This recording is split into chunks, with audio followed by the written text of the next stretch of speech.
Desde el momento en que despierto hasta el anochecer, yo cantaré de la bondad de Dios.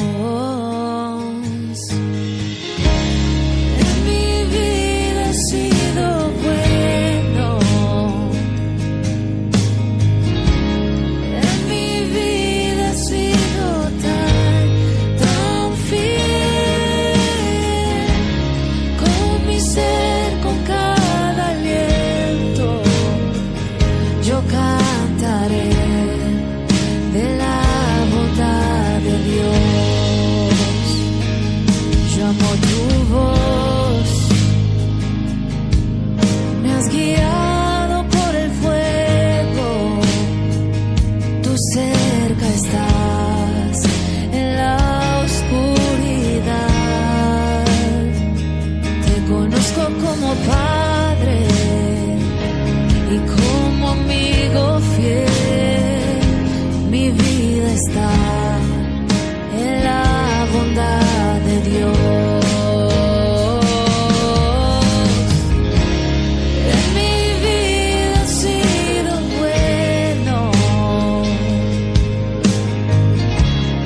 en mi vida ha sido tan fiel, con mi ser, con cada aliento, yo cantaré de la bondad de Dios. Oh, tu fidelidad sigue persiguiéndome, tu fidelidad sigue persiguiéndome. Todo lo que soy te lo entrego hoy, a ti me rendiré. Tu fidelidad sigue persiguiéndome, tu fidelidad sigue persiguiéndome, tu fidelidad sigue persiguiéndome. Todo lo que soy te lo entrego hoy, a ti me rendiré. Tu fidelidad sigue persiguiéndome. Tú has sido bueno, bueno. Oh, en mi vida ha sido bueno, en mi vida ha sido tan fiel, con mi ser, con cada aliento, yo cantaré de la bondad de Dios. Oh, yo cantaré de tu bondad, Señor. En mi vida yo cantaré de la bondad de Dios.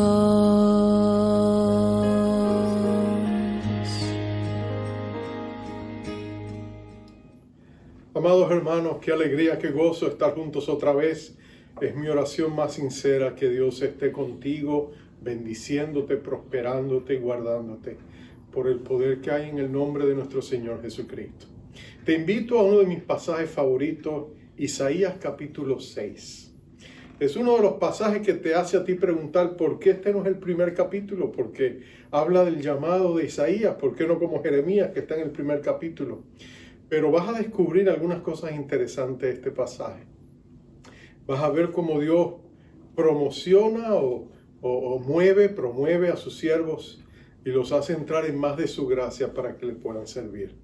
Y Dios está llamando, no te equivoques, te está llamando a ti en estos tiempos difíciles de pandemia para que brilles para su gloria. Y por eso te invito a leerlo. El tema del mensaje es Dios está llamando. Dice así la palabra de nuestro Dios. En el año que murió el rey Usías, vi yo al Señor sentado sobre un trono alto y sublime, y sus faldas llenaban el templo. Por encima de él habían serafines, cada uno tenía 6 alas, con 2 cubrían sus rostros, con 2 cubrían sus pies, con 2 volaban. Y el uno al otro daba voces diciendo: Santo, Santo, Santo, Jehová de los ejércitos, toda la tierra está llena de tu gloria. Y los quiciales de las puertas se estremecieron con la voz del que clamaba, y la casa se llenó de humo. Entonces dije: ay de mí, que soy muerto, porque siendo hombre inmundo de labios, y habitando en medio de pueblo que tiene labios inmundos, han visto mis ojos al Rey, Jehová de los ejércitos. Y voló hacia mí uno de los serafines, teniendo en su mano un carbón encendido, tomado del altar con unas tenazas. Y tocando con él sobre mi boca, dijo: he aquí que esto tocó tus labios, y es quitada tu culpa, y limpio tu pecado. Después oí la voz del Señor que decía: ¿a quién enviaré y quién irá por nosotros? Entonces respondí yo: heme aquí, envíame a mí. Y dijo: anda, y di a este pueblo: oíd bien y no entendáis, ved por cierto, mas no comprendáis. Engruesa el corazón de este pueblo y agrava sus oídos y ciega sus ojos para que no vea con sus ojos, ni oiga con sus oídos, ni su corazón entienda, ni se convierta y haya para él sanidad. Y yo dije: ¿hasta cuándo, Señor? Y respondió él: hasta que las ciudades estén asoladas y sin morador, y no haya hombre en las casas, y la tierra esté hecha un desierto. Hasta que Jehová haya echado lejos a los hombres y multiplicado los lugares abandonados en medio de la tierra. Y si quedare aún en ella la 10ª parte, esta volverá a ser destruida. Pero como el roble y la encina, que al ser cortados aún queda el tronco, así será el tronco, la simiente santa. Vamos a orar. Padre amado, tú eres el soberano Señor de los cielos y la tierra.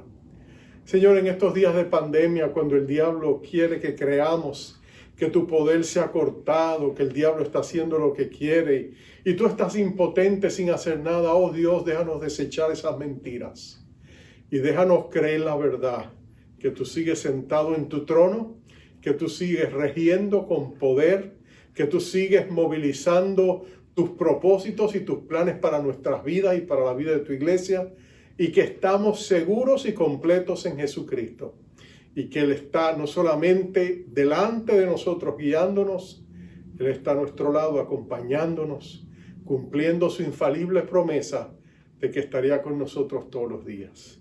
Así que háblanos hoy por el poder de tu Espíritu y exalta a nuestro Señor como Rey en nuestros corazones. Por medio de tu bendito Espíritu Santo te lo pedimos, con acción de gracias. Bendita sea tu palabra. Amén, amén y amén. Alfredo Roberto Tucker fuera un joven de la nobleza británica que aspiraba también a ser un artista. Él era un gran pintor y lo que él solía hacer es que él transitaba por las calles de Londres mirando los cuadros tétricos de la pobreza que había en Londres en ese tiempo, el abandono, el descuido social de las masas. Y él tomaba retratos, él se levantaba y hacía esquemas y luego pintaba unos cuadros preciosos, porque él buscaba cambiar la sociedad a través del arte. En una ocasión estaba pintando posiblemente el más triste de los casos que tenía para pintar.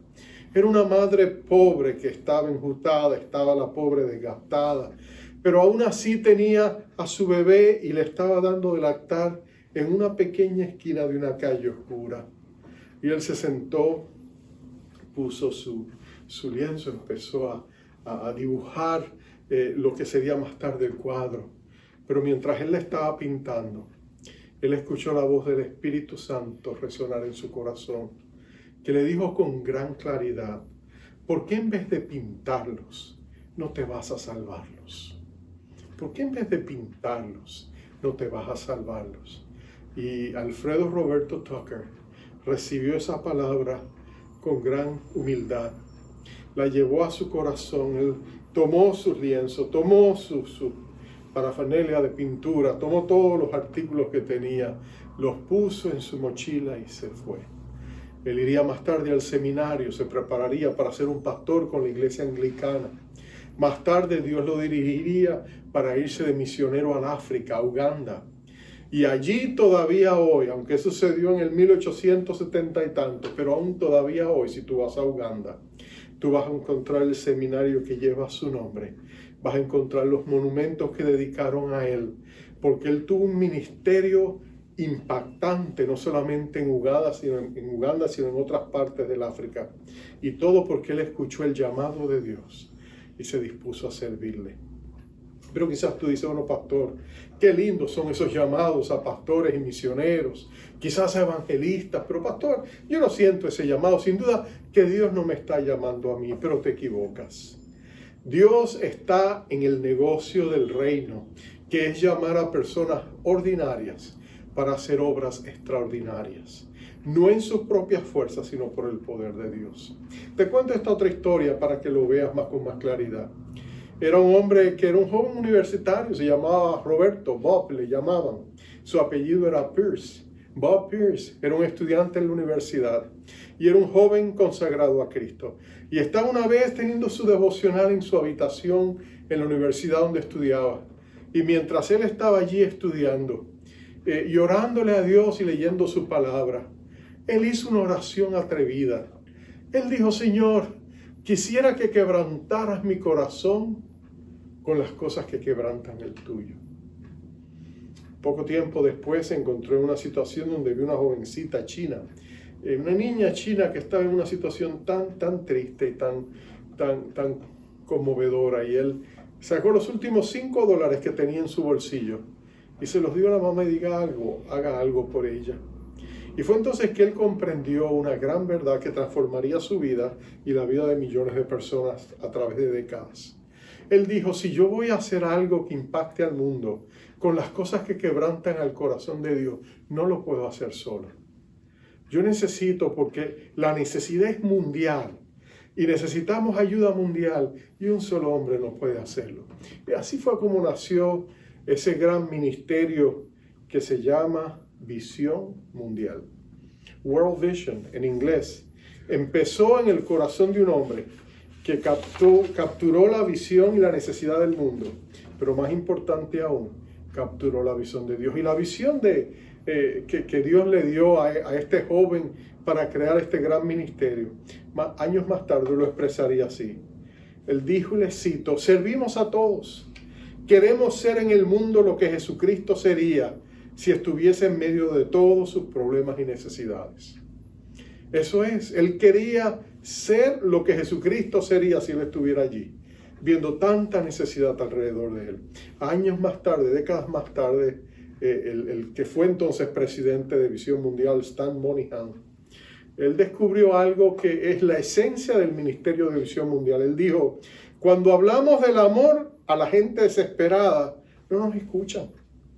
Pero cuando se lo demostramos, nos encuentran irresistibles. Y esa es la realidad. Entonces mira, Dios no llama solo a los pastores, a los misioneros. Él llama a cada uno de sus hijos. Y cuando nos ponemos en sus manos, nadie puede decir lo que Dios puede hacer a través de cualquiera de nosotros. Porque estás hablando del Dios eterno, del todopoderoso Dios, del Rey de los tiempos y las sazones de los tiempos, el Rey de las temporadas, pero también el Rey de los siglos, el Rey de la eternidad, el Rey de los santos. Y cuando hombres y mujeres ordinarias como nosotros nos disponemos para que Dios haga lo imposible, Dios puede hacer más allá de lo que pedimos o entendemos, según el poder que Él pone en nosotros. Es cierto que Dios llama apóstoles, profetas, evangelistas, pastores, maestros, como dice la Escritura en Efesios capítulo 6. Pero Dios también llama a cada uno de sus siervos para que se capaciten para la obra del ministerio. Lo primero que nosotros tenemos que entender, y es tan evidente en este pasaje, es que Dios nos llama. Dios nos llama. Mira la situación del profeta Isaías. El rey Usías, uno de los grandes reyes de Judá, él reinó por 52 años y en su gran parte de su vida fue un rey bueno. aunque en los últimos años luchó con la arrogancia y el orgullo y le costó severamente. Pero él fue un rey que quería hacer el bien, buscaba el bienestar del pueblo de Dios, buscaba humillarse a Dios y Dios derramó abundante gracia sobre la vida de este hombre. Fue conocido como un rey constructor, un rey que fue muy creativo. Dios le dio una inmensa creatividad para proteger a su pueblo. Llegamos a un punto donde encontramos que Usías realmente por 52 años dio una gran estabilidad a la nación de Judá. Pero ahora que ha muerto, la nación está estupefacta, la nación está preocupada. Está preocupada en cuanto al porvenir, la incertidumbre del mañana. Acuérdate, Israel es una nación pequeña rodeada de imperios, con grandes enemigos.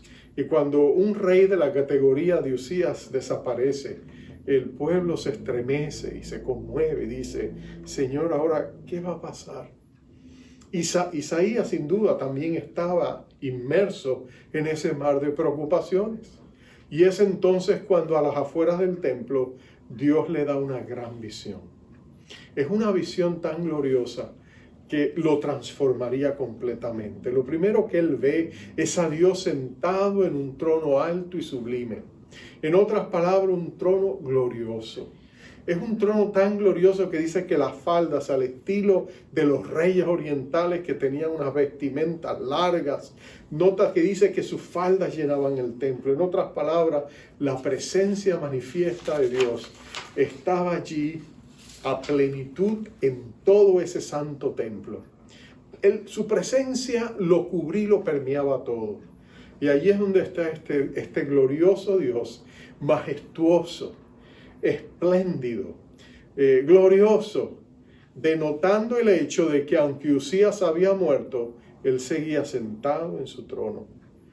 Dios le da a Isaías una visión clara de quién es él.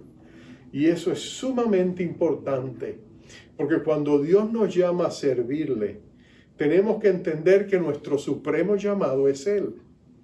Él nos llama primero, antes que nada, a Él, para que nosotros le adoremos, le sirvamos y reconozcamos su grandeza, su persona, y nosotros seamos adoradores de ese gran Dios que servimos.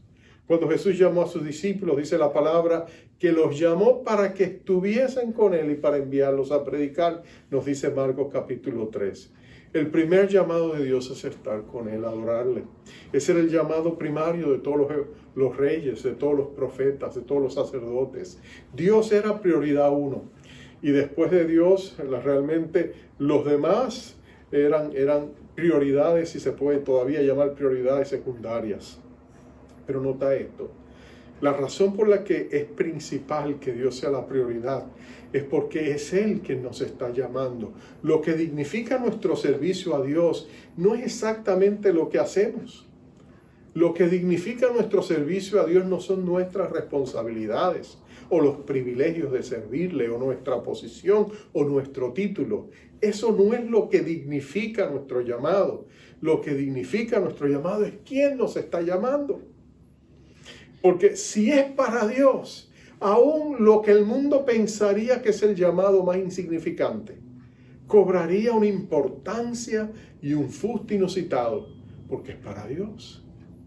Pero de esta manera, cuando nuestro Señor Jesús, en el aposento alto, tomó aquella toalla y aquel lebrillo y puso a un lado su manto, y empezó a lavarle los pies a los discípulos, nuestro Rey de Gloria estaba asumiendo la postura más humilde. Es interesante que el esclavo de menos categoría, el que le lavaba los pies a los invitados, se le conocía como el dulos, como el siervo de menor cuantía. En otras palabras, si hubiera una jerarquía de esclavos, él estaría en el último lugar. Habrían otros esclavos de más importancia, aquellos que administraban los negocios del amo, aquellos que cuidaban de su salud, aquellos que cuidaban y proveían su comida, tenían más valía que el dulo que lavaba los pies. Pero es interesante que esa es la posición que Jesús asume.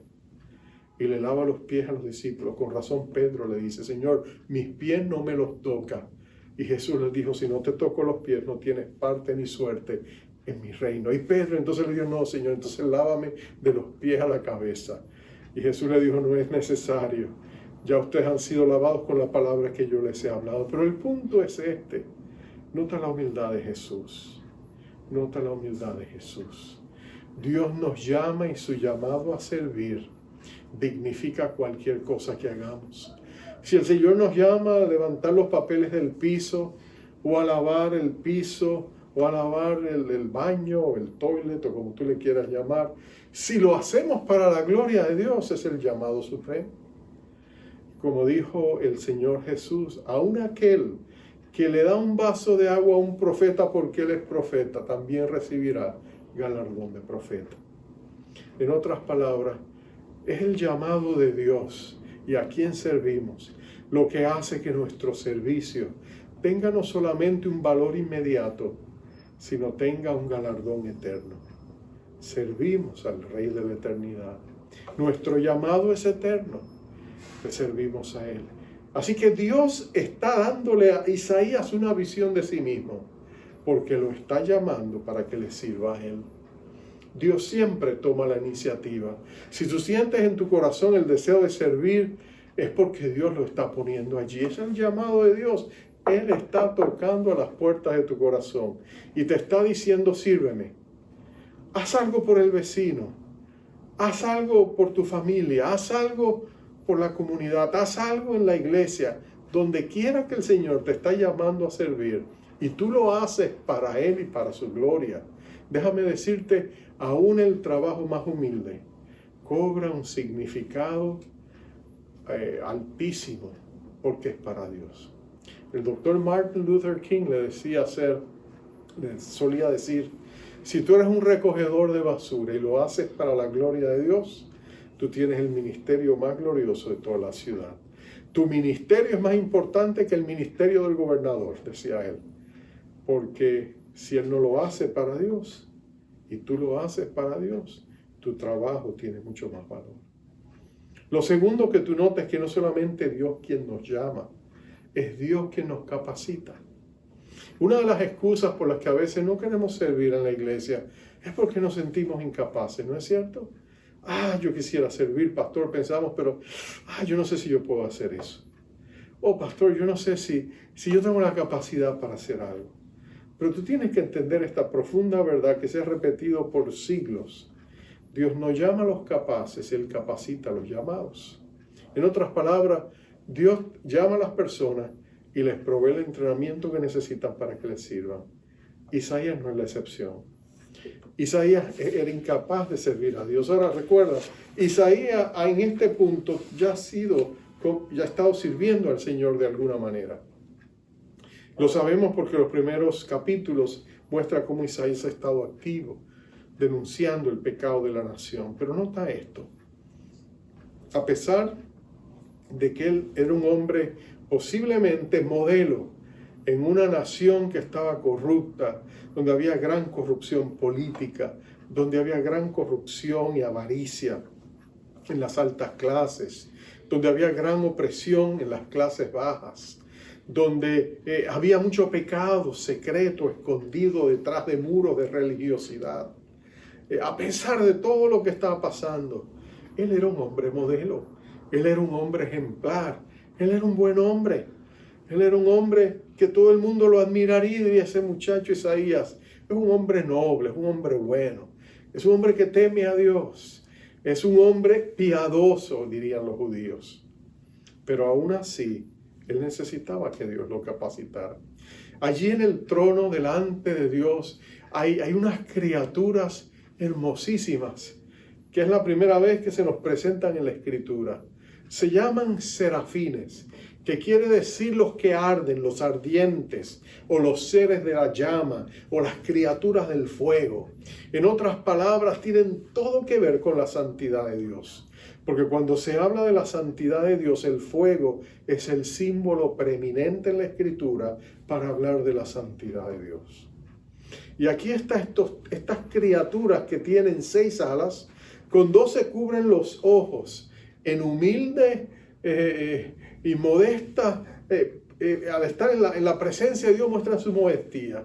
Otros cubren sus pies, ellos no se mueven si Dios no les manda a ningún lugar. Y con las otras alas se mantienen en el aire, vuelan. Y están allí proclamando: Santo, Santo, Santo es Jehová de los ejércitos, la tierra está llena de su gloria. Y al escuchar eso, nota que las puertas se estremecen con el clamor de esas voces sonoras. Hacen que todo vibre y todo se conmueva. Y es entonces cuando Isaías se da cuenta de que él no debe estar ahí. Él está en la presencia de un Dios 3 veces santo y él es pecador. Inmediatamente él se da cuenta de que es un hombre de labios inmundos. A pesar de que él tenía un buen testimonio ante los demás, con los pecados de la lengua él había ofendido. Y también él reconoce que él no está bien con Dios. Cuando nosotros estamos en la presencia de Dios, ¿verdad que nos damos cuenta de que nos sentimos incómodos? Uno de los grandes obstáculos a la vida de oración es la vergüenza que sentimos cuando nos acercamos a Dios. Inmediatamente recordamos nuestros pecados, nuestros defectos, nuestras debilidades. Inmediatamente nos sentimos avergonzados y culpables. Y queremos hacer como Adán y Eva, queremos salir corriendo a escondernos. Por eso es que cuando uno está empezando a orar, la oración a veces es difícil, porque no nos sentimos dignos de estar en la presencia de Dios. Nos sentimos como un cocodrilo en Noruega, un pingüino en el desierto del Sahara, ¿verdad que sí? Como que estamos fuera de lugar. Pero no temas, porque nota, Dios capacita a los que Él llama. Nota que inmediatamente cuando él se aflige y él dice: oh Dios mío, ay de mí que estoy en la presencia de un Dios vivo, yo voy a morir, algo me va a suceder, inmediatamente uno de estos serafines corre hasta el altar, porque hay un altar allí para los pecadores en la presencia de Dios. Hay un trono de gracia, pero también hay un altar encendido, para que cuando nosotros nos acercamos a la presencia de Dios, nosotros podamos recibir los beneficios de esa justificación que Él nos da. Ahora aún más por el poder y la sangre de nuestro Rey Jesucristo, quien nos ha imputado su propia rectitud en la cruz del Calvario. Así que cuando tú y yo nos acercamos ante Dios, no te aflijas si te sientes pecador, acércate porque Dios te está invitando y Él está listo para hacer la provisión para que tú puedas estar en su presencia. Gloria a Dios. Escúchame, mira esto.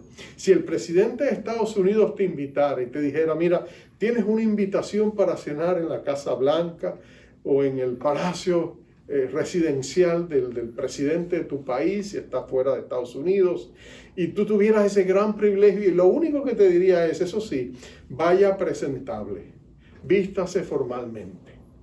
Entonces tú entiendes que vestirse formalmente no es solamente ir con el mejor atuendo, también tenemos que ir limpios, ¿verdad que sí? Si alguien se presentara a la Casa Blanca con un smoking, o como dicen acá, un tuxedo, con una ropa flamante, hecha por los mejores diseñadores, Oscar de la Renta, Armani, pero si aunque fuera la mejor calidad de ropa, si hubiera sido enlodado y hubiera estado en el fango y estuviera sucio, arropado de tierra, al presentarse allí, ¿qué tú crees que pasaría? ¿No lo dejarías entrar? Le dirían: usted está muy presentable, pero usted está vestido pero no está presentable. Entonces, ¿cómo entonces podemos presentarnos ante un Dios si somos pecadores? Nota esto. Nosotros mismos no podemos ni tenemos la respuesta para nosotros hacernos dignos ante la presencia de Dios. Dios tiene que santificarnos, Dios tiene que purificarnos. Es la responsabilidad de Dios ayudarnos para que entonces podamos estar en su presencia. Él tiene que capacitarnos. Y eso es lo que hace con este hombre de Dios llamado Isaías.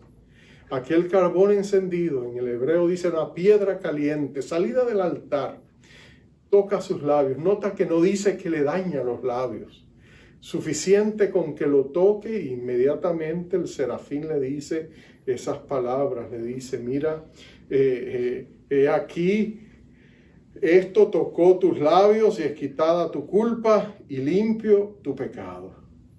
Inmediatamente Él lo está justificando, lo está santificando, lo está presentando limpio y sin mancha delante de Dios. Dios es quien nos capacita. Dios es quien nos prepara. Tú y yo realmente no tenemos en nosotros ni la capacidad espiritual ni la capacidad moral para ser siervos de Dios, a menos que Dios nos toque, a menos que Dios nos prepare, a menos que Dios nos santifique. Y cuando venimos al trono de su gracia, allí está nuestro Señor Jesucristo, nuestro gran sumo sacerdote, el gran mediador entre Dios y los hombres. Y por el poder de su sangre derramada en el Calvario, Él nos santifica. Él nos viste con ropas de gala. Él nos da las ropas limpias de su dignidad y de su rectitud, de su justicia. Es, como decía el apóstol Pablo cuando describía la armadura de Dios, la coraza de la justicia o de la rectitud de Jesucristo. Es por sus méritos que nosotros podemos presentarnos. En otras palabras, la santidad no es para nosotros el camino a Dios. Cristo es el camino a la santidad de Dios. Y cuando venimos a Él como pecadores, contritos y humillados, encontramos y recibimos la gracia que necesitamos para poder venir delante de un Dios tres veces santo y decirle: Señor, estoy delante de ti no por mis méritos, sino por la gracia inmerecida y los méritos benditos de mi Señor Jesucristo.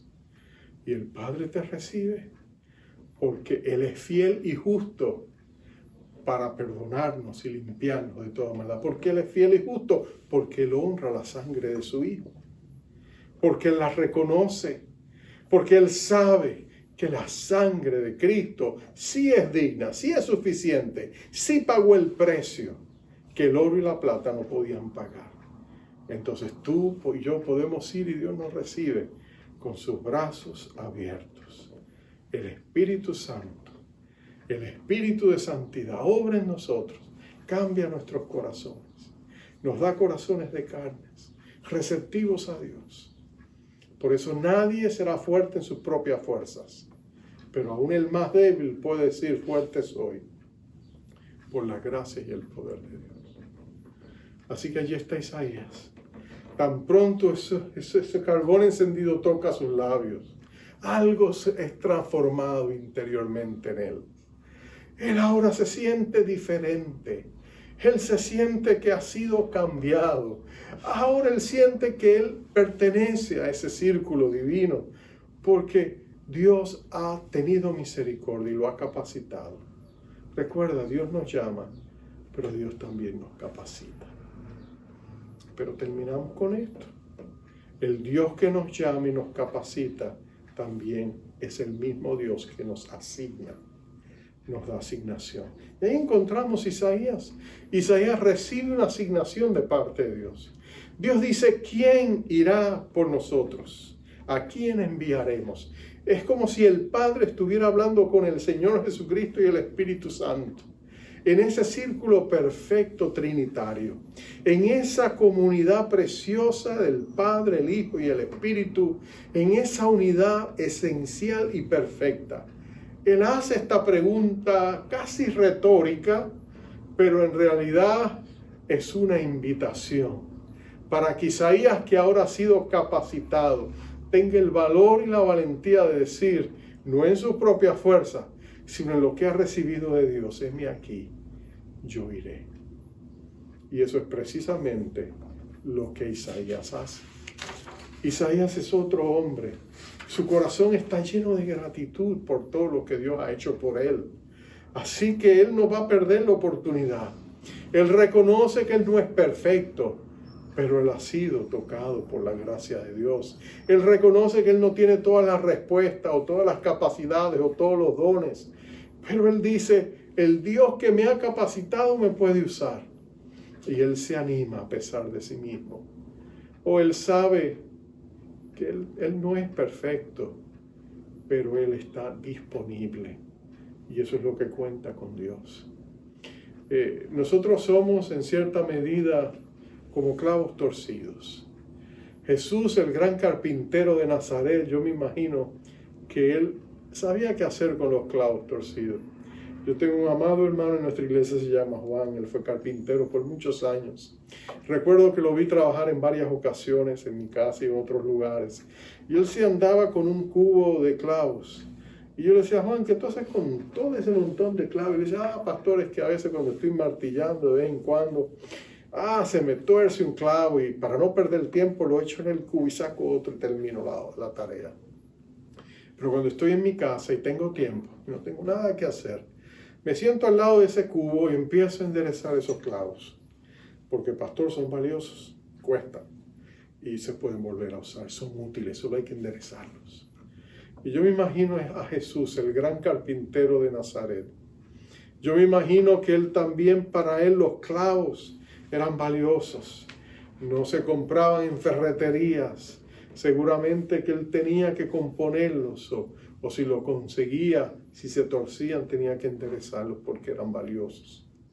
Bueno, tú y yo quizás somos clavos torcidos, pero Jesús nos usa, Jesús nos endereza, Jesús nos capacita y luego Jesús nos pone donde Él quiere.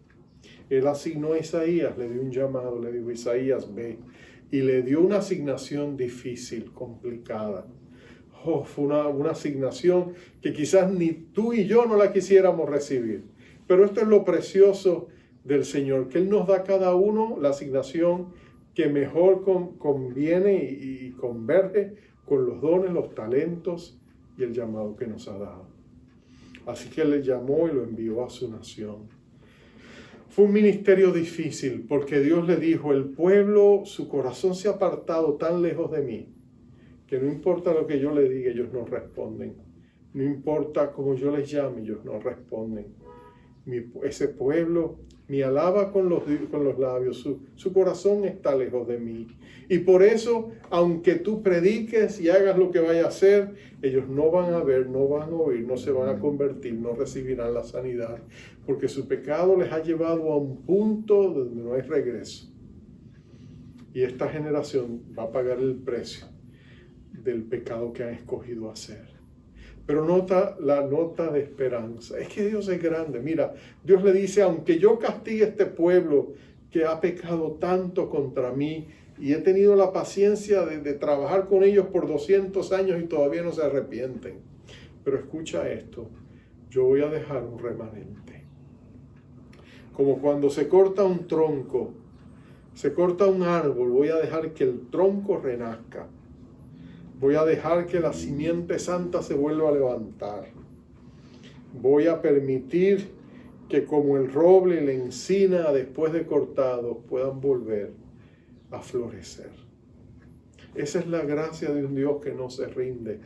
Un Dios de gran tenacidad que persiste aun cuando nosotros nos hemos alejado de Él. Que envía el bien y la misericordia atrás de nosotros para que nosotros caminemos a la luz de su rostro. Para que nos busquen, para que nos encuentren, para que nosotros podamos responder a su llamado. Si tú eres un hijo o una hija de Dios, tú has sido llamado a los negocios del Padre. Tú has sido llamado a proclamar el Evangelio de Jesucristo, no solamente con palabras, sino con ejemplo, con modelo y con servicio. Dios te ha llamado a ser parte de su cuerpo, y en su cuerpo cada órgano es vital. Cada órgano tiene una función que ejercer. Pueden ser muchos los miembros del cuerpo, pero cada parte es vital. Cada órgano tiene una posición que Dios ha puesto allí para que ejecute su llamado y cumpla su función. Entonces tú te preguntas, pastor, entonces para servir, ¿dónde empiezo? ¿Cómo puedo? Empiezas conectándote con Dios, acercándote a su trono de gracia, a ese trono alto y sublime, y decirle, Señor, yo te amo, te quiero servir. Tú me has dado tanto, tú has tenido tanta misericordia de mí. Por tu misericordia no he sido consumido, grande ha sido tu fidelidad. Señor, nuevas son tus misericordias cada mañana, y yo quiero devolverte con amor todo ese amor que tú me has dado, inmerecido, pero tan necesitado. Yo quiero servirte, Señor, en lo que sea. Y el Señor te va a decir, empieza a servirme. Sírveme en tu casa. Si eres la cabeza o el cabeza de tu hogar, no solamente sé eso, sé mi sacerdote o mi sacerdotisa en tu casa. Preséntame a tu familia delante de mí. Pídeme que te los bendiga. Preséntalos diariamente. Pide gracia sobre cada uno de ellos. Pide que mi reino venga sobre sus vidas. Que ellos cumplan los propósitos y los planes que yo tengo para ellos, te diría el Señor. Empieza en tu casa, empieza a orar por tu familia.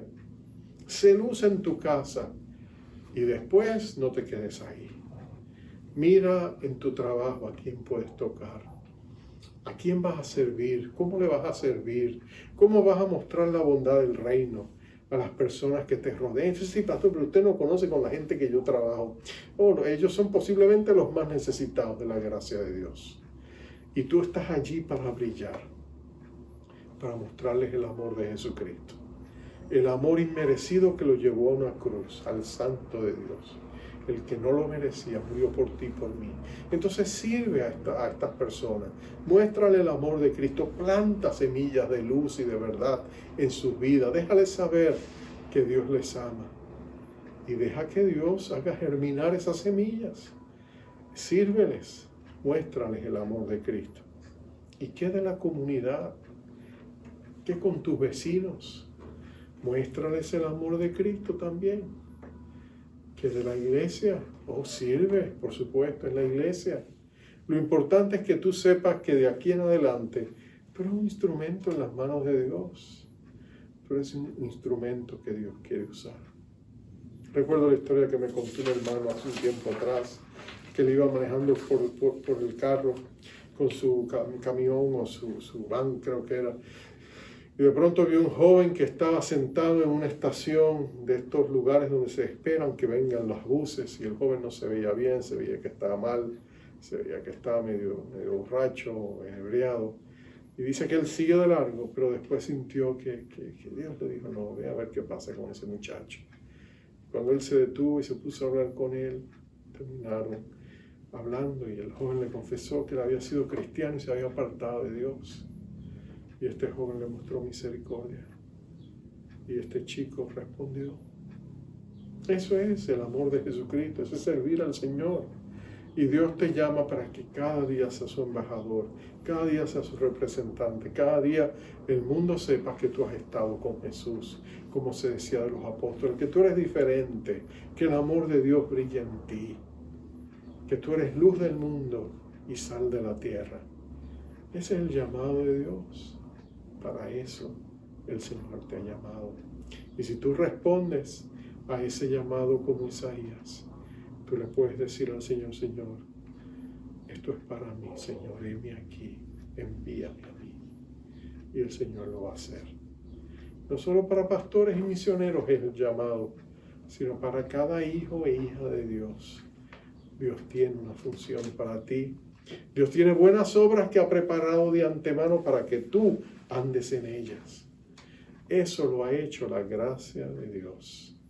Y así el amor de Dios se transfiere, se transmite y se expande.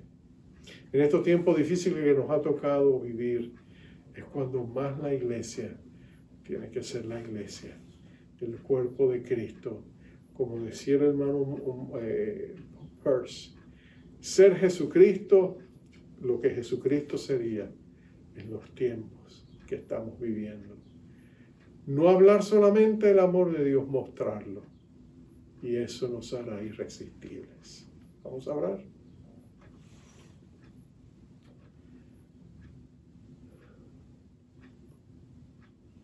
Padre, tú sigues sentado en ese trono, alto y sublime, en ese gran recinto del trono donde tú estás sentado.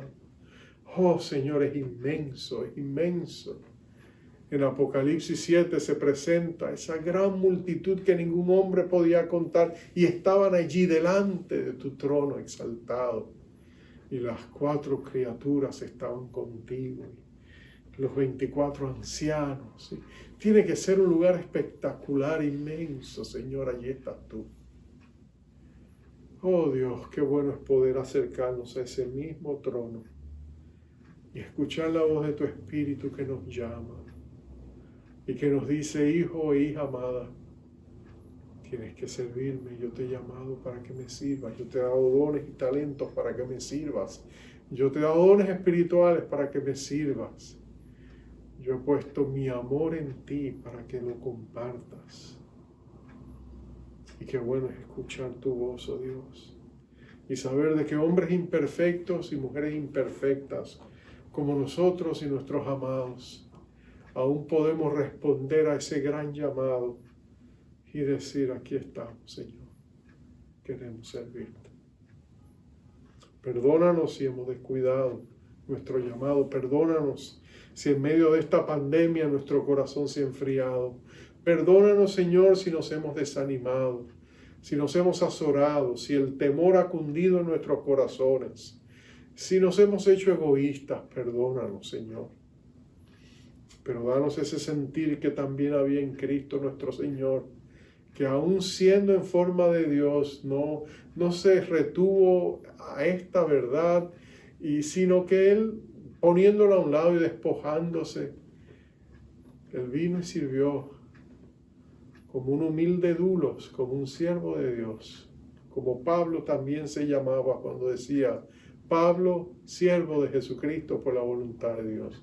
Y él se llamaba, él usaba esa palabra dulos, Señor. Queremos servirte.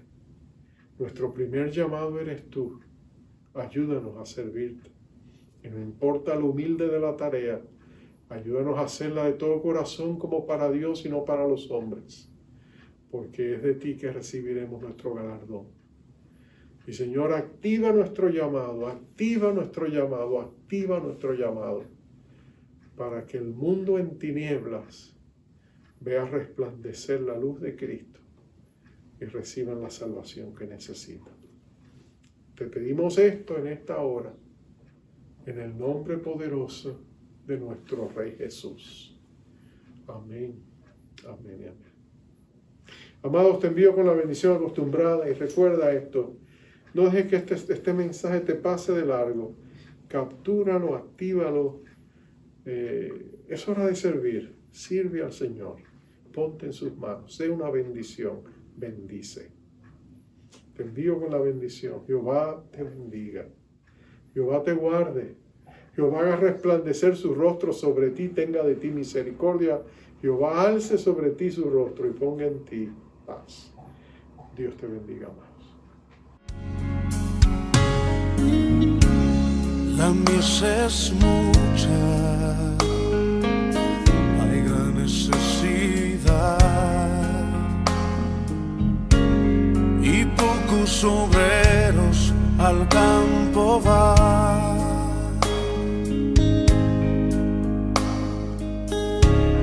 Hoy muchos se pierden, viven sin dirección, vagan como ovejas sin pastor.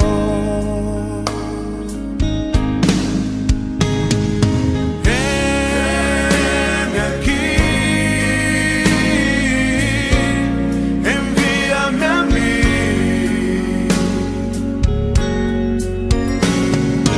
Heme aquí, envíame a mí.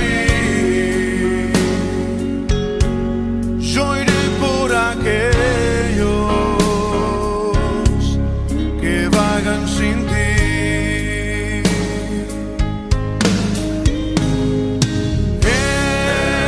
heme aquí, envíame a mí.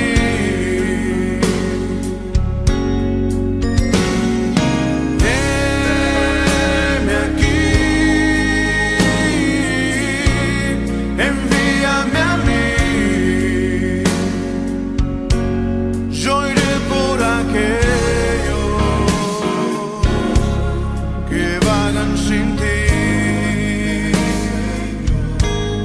Envíame a mí. Yo iré.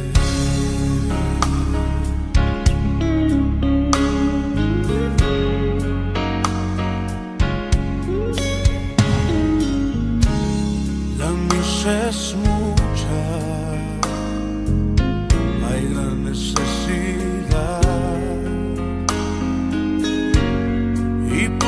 los obreros al campo van.